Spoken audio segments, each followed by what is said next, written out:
presentará el doctor Osvaldo Sánchez Zamora, con título 20 años de observaciones GPS en Jalisco, Colima y en la Ciudad de México. Buenas tardes. Quiero empezar por agradecer a los organizadores que me hayan invitado a participar. Y lo mismo, ahí nada más está mi nombre, pero son muchas personas que no cabrían en la página las que han colaborado en estos proyectos. Realmente lo que voy a platicar va a parecer la prehistoria del GPS, comparado con lo que hemos estado viendo y sobre todo en esas pláticas. Pero cuando pusieron tanto Enrique como Esteban esa lista de la historia, por allí me veía yo en algunas de las primeras participaciones. Y muchos de las personas con las que he colaborado también están ahí. Entonces, yo me refiero, el tiempo parece muy largo, 20 años, de hecho las primeras fueron antes de 20 años, hace ya más de 20 años, la de Baja California fue a partir de 85, o sea que ahí ya serían 30 años, yo estoy hablando de 95 para acá. Y en espacio también es muy reducido, solamente 2 áreas de México a las que me refiero. En 1995, bueno, empezamos desde el 93 a hacer trabajo de campo para explorar Jalisco, Colima, con el objeto de hacer un estudio multidisciplinario, geofísico y geológico. Una de las partes era establecer estaciones GPS. En ese tiempo no había estaciones permanentes, para acabar pronto. Lo que hacíamos era ir y poner una marca, un pin que le llamábamos, o una marca geodésica, un monumento, una mojonera, y poníamos el instrumento a que midiera mínimo 8 horas el GPS, y lo hacíamos durante 3 días para tener una buena cantidad de datos que pudiera darnos la precisión de milímetros, que era lo que se buscaba. Entonces, allí ven ustedes esa red, esos puntos que ven allí son mucho más de los iniciales. La primera red que pusimos fue de 11 puntos en 1995, en febrero, marzo de 95, la primera vez que medimos. Íbamos entonces a iniciar un proceso de varios años de ir midiendo, por lo menos anualmente, esa era la intención. Y el objetivo era muy claro, ¿no? La tectónica de la región Jalisco-Colima, ya saben, sin meterme en tantos detalles, pero tenemos, en esa época estaba muy de moda el bloque de Jalisco, JB, aquí está el lago de Chapala, el Graben de Colima y Tepic-Zacualco, la otra zona de extensión, de tal manera que ese era uno de los objetivos primordiales y por eso era multidisciplinario, incluía sismómetros, etcétera. Pero yo voy a hablar solamente de GPS. El contexto tectónico, bueno, creo que es muy conocido, pero entonces les decía, básicamente nuestro interés estaba en la interacción de las placas de Cocos y Rivera con el bloque de Jalisco principalmente. Tuvimos la suerte, desde el punto de vista científico, de que a unos meses de haber instalado la red ocurrió un sismo, el sismo del 9 de octubre de 95, enfrente de las costas de Colima, Jalisco. Más o menos, aquí está Manzanillo y esto es Melaque, Barra de Navidad, y el sismo ocurrió más o menos por acá. Entonces esa figura que están viendo, inmediatamente fuimos a medir nuevamente, ¿no? nuestros sitios, los puntos que habíamos medido a principios del año. Entonces fue la primera vez que con GPS registramos en México un sismo. Tardamos 5 o 6 días en llegar después del sismo a instalar los instrumentos y nosotros muy optimistas le llamamos el desplazamiento cosísmico, cosa que después nos dimos cuenta que no era precisamente. Sin embargo, es lo más cercano al desplazamiento cosísmico que se pudo medir en esa época. Entonces, lo que tenemos, les decía en la primera figura, es los desplazamientos horizontales de ese periodo en las 11 primeras estaciones que medimos en esa región. En diciembre fui y medí 3 o 4 puntos más, nada más estos son de Michoacán, por cierto. No me voy a meter mucho a los detalles, a lo que es realmente la parte científica, voy a ser más histórico que otra cosa. Pero sí, por ejemplo, aquí es notable ver que en esta región que ya es Michoacán, esto se llama Villa Victoria y San Juan de Alima. El límite de Colima está aquí más o menos, y por aquí estaría con el otro límite con Jalisco. O sea, Colima está más o menos aquí. Este es el volcán de Colima. Y por eso es que le llamamos Jalisco-Colima, ¿no? A la región. Entonces, en diciembre de ese mismo año yo fui y medí estos 4 sitios nada más, para obtener algunos movimientos. Ya esperábamos, o sea, fueron 3 meses después, para ver un poquito más del desplazamiento posísmico ya en esos puntos. No era posible, o sea, no teníamos el dinero para hacer toda la red. Pero ya lo hicimos en marzo del 96, volvimos a medir toda la red, y a partir de 96 empezamos a densificar esa región poniendo nuevos sitios. Todas estas mediciones que están viendo aquí, bueno, por ejemplo, este punto, ¿no? Lo que indica es la medición de 96, esta se inició en 96, las del puntito negro son las que empezaron en 95, entonces es una serie de desplazamientos horizontales, como esquemáticamente, cómo se movería ese punto en el tiempo. Y entonces hicimos estas series de tiempo para todos los sitios. Como ven, no todas empiezan con puntito, algunas empiezan con otro símbolo que indica, aquí está el año en que se iniciaron. Entonces, esto nada más es hasta el año 2000 que hicimos campañas anuales midiendo los desplazamientos. A raíz de estos trabajos, con estos datos, pues hubo algunos trabajos que se publicaron. En particular, bueno, primero en el 97 uno de Melbourne, y luego esta que es la tesis, bueno, también es un artículo, pero es la tesis de un estudiante de Metz que trabajó todos esos datos que les acabo de mostrar. Entonces aquí muy rápidamente, del lado izquierdo tenemos los desplazamientos que medimos en todos estos periodos. Este es el que llamamos cosísmico, que sería cuasi cosísmico, y luego los anuales, ¿sí? De 95 a 96, a 97, a 98, a 99. Entonces, Wallis Hutton lo que hizo fue modelar, invertir estos datos para obtener, utilizando los parámetros también que se obtuvieron mediante sismología convencional, sismología normal, digamos, para invertir y obtener el desplazamiento a profundidad, lo que se llama el slip. Y la columna de en medio son residuales entre los desplazamientos observados y los que se obtenían a partir del modelado. Entonces, yo ahorita estos son a los que menos le haría caso, y nada más me refiero entonces a la última columna, ¿sí? Entonces aquí, estos son los resultados del modelado que se hizo a diferentes tiempos, con todas las desplazamientos que fuimos obteniendo anualmente. Y aquí lo que se observa es que la mayor cantidad de desplazamiento a profundidad, en lo que sería la falla, con el tiempo lo que se observa es que se fue desplazando hacia la costa.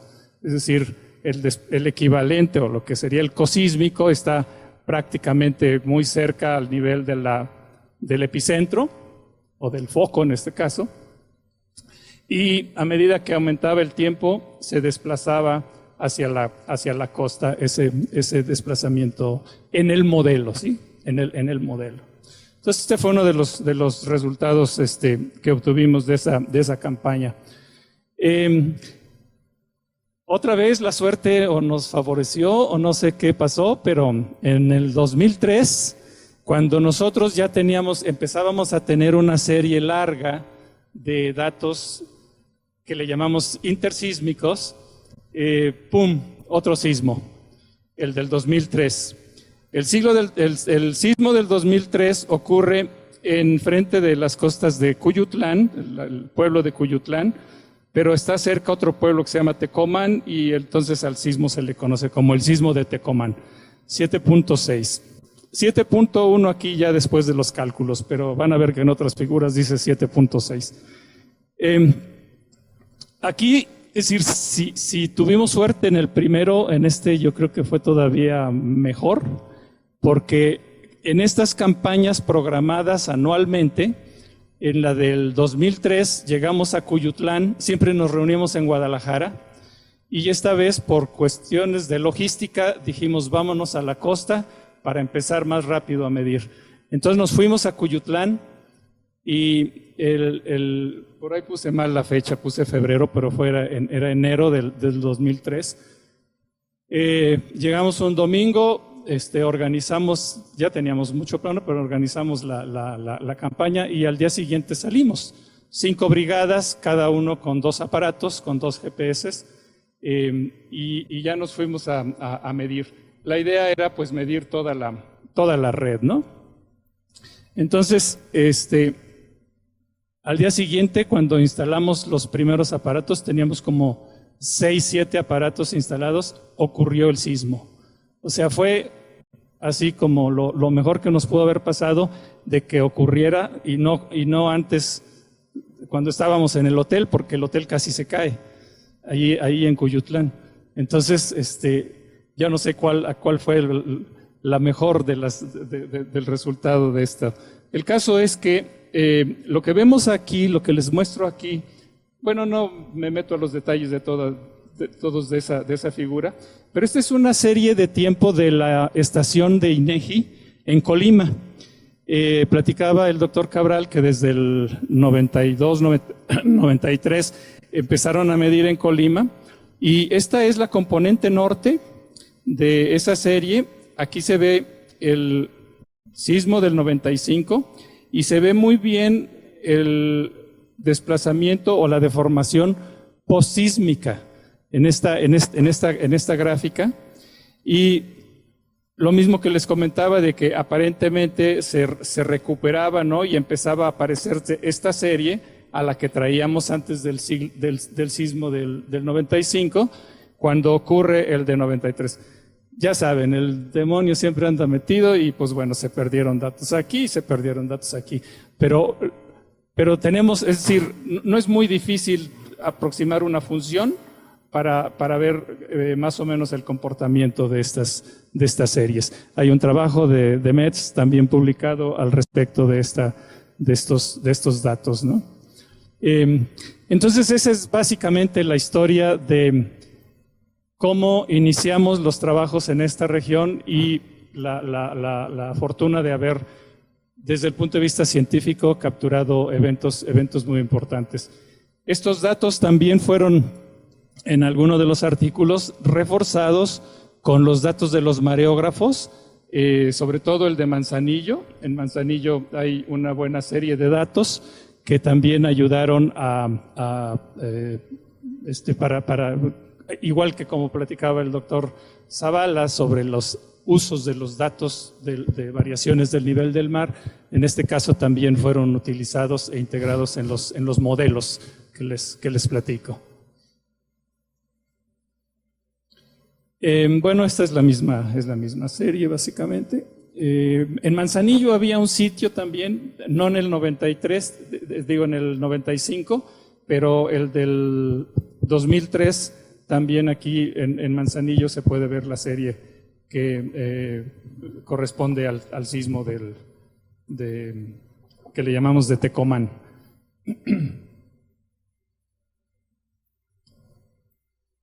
En este sismo del 2003, como teníamos tanta información, fíjense, sí, nada que ver con lo que nos están mostrando mis antecesores en este taller, pero teníamos tanta información para un sismo como nunca antes habíamos tenido nosotros, ¿no? Ya que pudimos realmente tener 5 estaciones operando en el momento del sismo. Es más, una se cayó con el sismo, porque ahorita les muestro lo que hacíamos. Esas estaciones eran portátiles, entonces lo que poníamos era tripiés en donde se coloca la antena, y a pesar de que les poníamos costales de arena a las patas del tripié para que estuvieran verdaderamente fijos durante las 8 o 20 horas que fueran a funcionar, aún así uno de los aparatos se cayó, ¿no? Entonces, miren, aquí hay una cosa que es lo que me gusta pues mostrar. Este es el modelo a partir de datos sísmicos de cómo serían los vectores de deformación en un sismo de las características del 2003, ¿no? Con la pendiente, la profundidad, la magnitud, etcétera, ¿no? Entonces se modela, y estos son los desplazamientos predichos y estos son los desplazamientos observados. Entonces, en general en esta región, cerca del sismo, digamos que obedecen, se parecen muchísimo a lo que predice el modelo. Pero aquí encontramos una región muy extraña, es decir, desde ese punto de vista, en donde los vectores que deberían apuntar hacia acá, y además con menores amplitudes, se volvieron locos. Allí tenemos algo que realmente nos ha costado mucho trabajo entender bien a bien qué cosa es lo que pasó allí. Aquí puede ser inclusive partes del procesamiento de los datos, ¿sí? Porque en esa época no existían los datos de 1 Hz, simplemente los datos aquí, todos estos datos que les estoy mostrando, se muestrean a 30 segundos y los procesos son a 24 horas. Es decir, cada puntito que vemos en las series de tiempo representa la posición cada 24 horas. Entonces, el hecho de que nosotros hayamos tenido los aparatos en el momento del sismo de alguna manera nos complicó muchísimo las primeras horas, porque no sabíamos, no teníamos el software o las herramientas para poder procesar esos datos de manera eficiente. Acuérdense que ya se mencionó por aquí que para procesar los datos con precisión se requiere esperar 15 días a tener las órbitas precisas. Entonces, nosotros no podíamos tener en ese momento datos para poder hacer un buen procesamiento. Entonces, bueno, de cualquier manera, ya les había mostrado que la región aquí de Michoacán, donde estaban estos dos sitios, se comporta en general diferente a toda esta zona, y con esto también vimos que la parte de Jalisco, la parte por donde se encuentra, aquí está Puerto Vallarta, en la zona poniente del estado, también tuvo un comportamiento bien diferente. Por cierto, no se les olvide que toda esta región, ¿sí?, en donde ocurrió el sismo del 95 y el del 2003, incluyen, es decir, están incluidos en lo que fue el sismo de 1932, el más grande registrado, el de amplitud más grande registrado con instrumentos en México, 1932.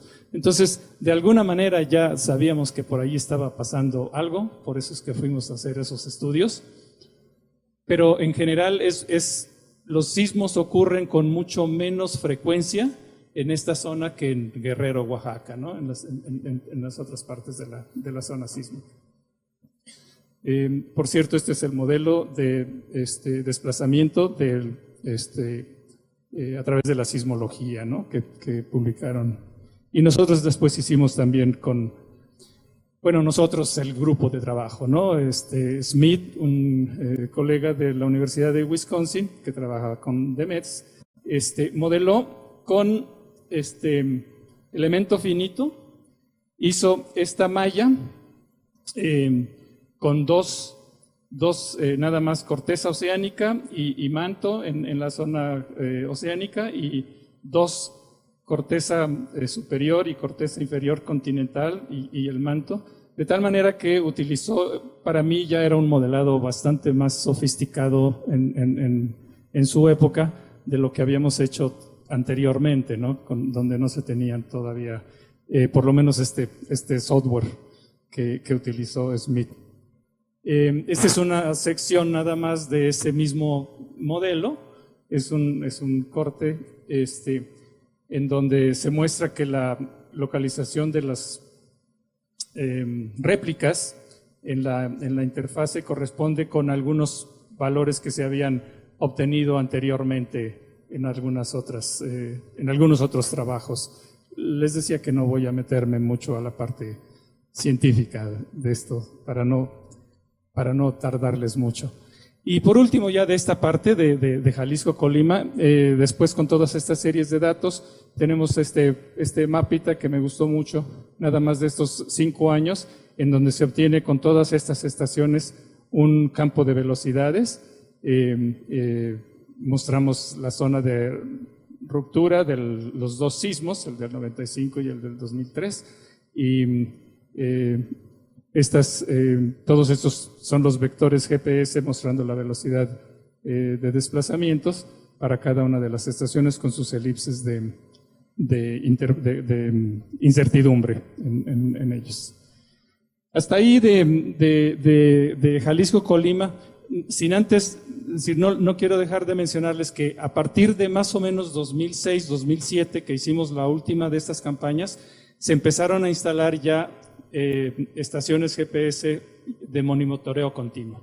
Entonces es como que una nueva historia, podemos ligar todas estas de cualquier manera, pero a partir de hace casi 8 o 9 años ya existen muchas de estas estaciones, no todas, la densidad de las estaciones estas es mucho mejor, pero ahora tenemos ya series también permanentes y ahí ya no lo voy a mencionar. Estas son algunas de las publicaciones y aquí es a donde aprovecho para mostrarles los nombres de todos los colaboradores y que, por cierto, no son todos.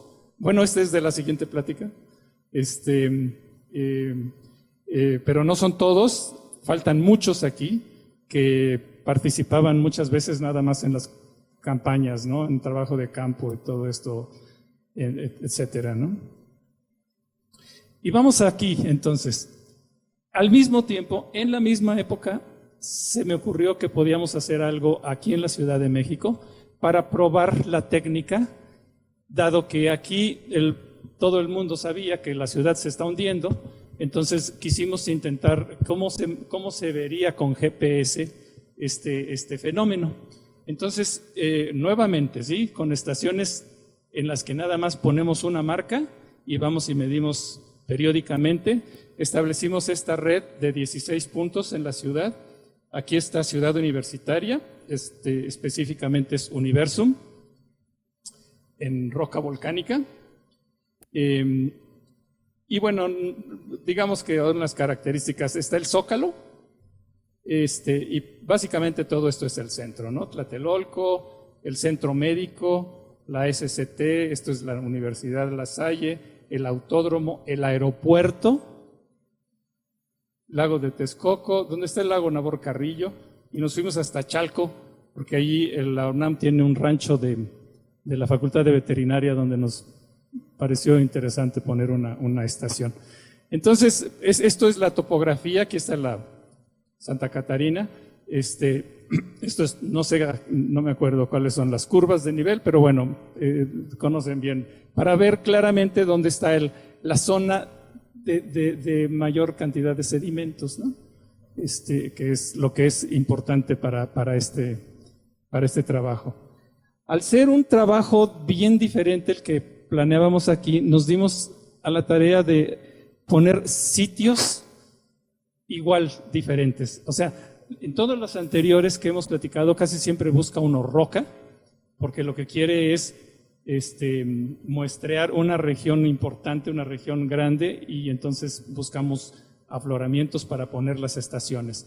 Aquí lo que yo quería era ver el hundimiento, entonces lo que hicimos fue irnos a los sedimentos, este es el aeropuerto, y construir este tipo de estaciones que para evitar vandalismo las poníamos a nivel del terreno. Entonces es 1 metro de profundidad y aquí se pone la barra de acero inoxidable para tener nuestra marca y luego lo rellenamos. Entonces básicamente nos quedaba a flor ¿sí? a nivel del terreno para ir y poner el tripié. Esta es la forma entonces en la que nosotros medíamos las campañas. Con un tripié colocamos la antena, es decir, y reforzábamos las patas del tripié con costales de arena para que estuviera estable todo el tiempo de la medición. Aquí no se alcanza a ver, pero por aquí estaría ese mismo sitio que les acabo de mostrar, ahí estaría el punto, el cual se nivela, se alinea con esta mirilla óptica de la base nivelante hacia el punto, y luego se mide la altura, porque la señal del GPS se mide en la antena y nosotros tenemos que trasladarla al punto, entonces teníamos que medir esa altura.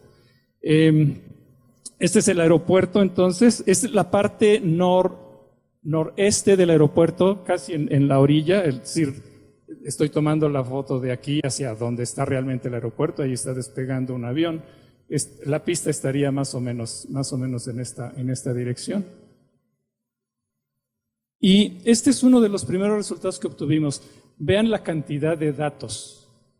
Es decir, nada que ver con todas las series que hemos mostrado, ¿no? 1995 empezamos, 96, 98, 2001. Pero lo interesante de estos datos es la pendiente. Aquí tenemos los centímetros que se desplazó, digamos, ese punto en dirección vertical, centímetros y tiempo, y eso nos da una tasa de subsidencia de 29 centímetros por año. Fue un escándalo cuando lo medimos porque mucha gente no estaba enterada, pero es lo más normal. ¿Sí? En esa zona de la ciudad pueden llegar, según me dicen, hasta 40 centímetros. Yo no he medido más de 30. Es decir, es el único punto que yo tengo con estos números. A lo mejor no he llegado a medir en los otros puntos.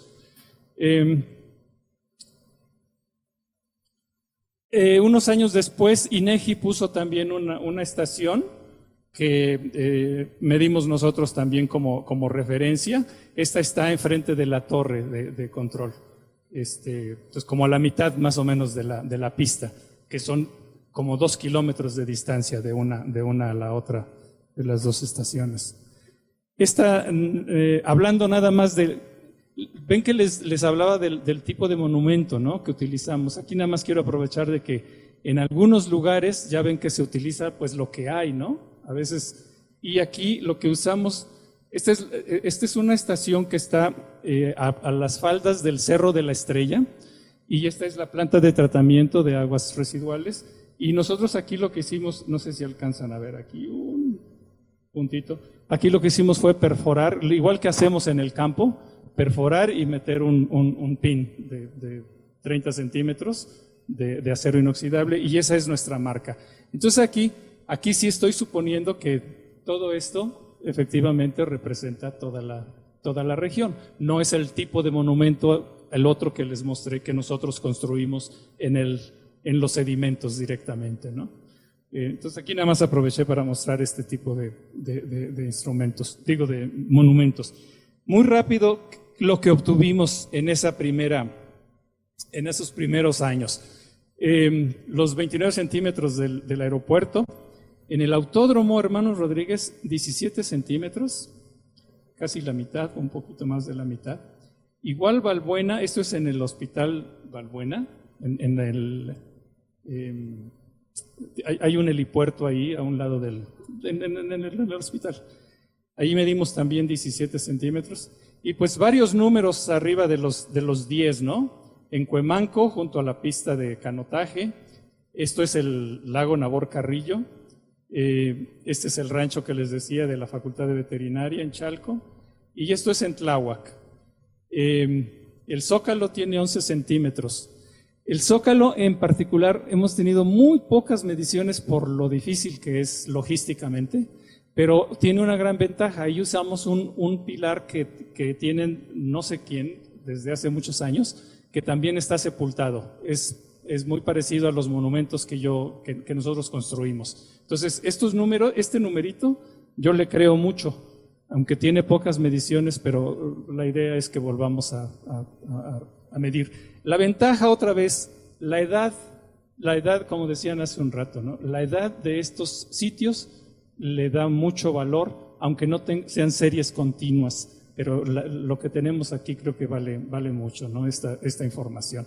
No entro mucho a esos detalles, les decía, este es un mapita también de los mismos datos, ¿no? Entonces, ahí está el aeropuerto y la zona de Chalco, y Cuemanco y Tláhuac, ¿sí? Esto es prácticamente cero, el Cerro de la Estrella y Universum, y para acá continúa la Sierra Santa Catarina. Aquí no tenemos medidas, todo esto es extrapolado, ¿no? El Zócalo, Tlatelolco, sí. Entonces tenemos aquí una fotografía de más o menos el comportamiento. En el momento estas eran las conclusiones, que no son las necesariamente para esta plática. Esto fue lo que obtuvimos, sí. Quizá vamos a seguir observando y se puede mejorar lo que habíamos hecho hasta el momento, ¿sí? Ya nada más para terminar, como nueva tecnología se abaratan los equipos, entonces ahora tengo 4 estaciones que ya son de monitoreo continuo y ahora estamos tratando de poner otro tipo de monumento. Hagan de cuenta que es el mismo que hice a 1 metro de profundidad, pero ahora la columna mide 2,5 metros para tener la antena más arriba, mejor calidad de datos. Y estos ya son permanentes. Este es en la Facultad de Estudios Superiores de Zaragoza, en el Campus 2. Tenemos otro en el CCH Oriente. Y esta es una parte nada más de las series de tiempo. ¿Qué es esto? CCH. Ok, este es CCH. Estas gráficas son norte-sur, este-oeste y la vertical. A nosotros en este tiempo era en lo que estábamos más interesados y aquí vemos la velocidad de hundimiento. Esta es la pendiente, que es de 12,5 centímetros en el CCH Oriente. Estas gráficas de estos desplazamientos merecen otro tipo de análisis al que apenas estamos iniciando también algún trabajo al respecto. Por cierto, en esa época todavía yo no sabía nada de los sismos lentos, pero por ahí nos agarraron algunos de ellos y es posible que se alcance a ver. Es posible, sí, insisto que todavía no tenemos datos reales, análisis precisos de estos datos. Esta es la estación de la FES Zaragoza. Aquí, si se fijan, contrasta. La vertical es muy parecida, más pequeña, de 9 centímetros, pero este dato es impresionante para mí. No se parece en nada a la del CCH y está como a 2 kilómetros de distancia, la norte-sur. Y aquí lo que sucede es que la estación de la FES Zaragoza está en las faldas del cerro del Marqués, del Peñón del Marqués, de tal manera que aquí hay un deslizamiento. Aparte del hundimiento, también tenemos un deslizamiento, una componente muy fuerte de desplazamiento hacia el sur, que es lo que vemos en esta gráfica. Esta es una estación de Iztacalco, casi 10 centímetros. Esto está en la colonia Marte, Militar Marte. Y en la delegación también tenemos en el edificio delegacional de Iztacalco otro sitio con casi 16 centímetros de hundimiento. Y les decía que ya estamos intentando ver desplazamientos horizontales. Aquí no dice gran cosa esta figura, pero estos son los desplazamientos horizontales nuevamente tomados de todas esas estaciones que se midieron en campaña. ¿Sí? Hay algún trabajito por allá de una tesis de licenciatura al respecto sobre la interpretación de estos datos. Y pues esto es básicamente todo lo que tengo que platicar. Les agradezco su atención.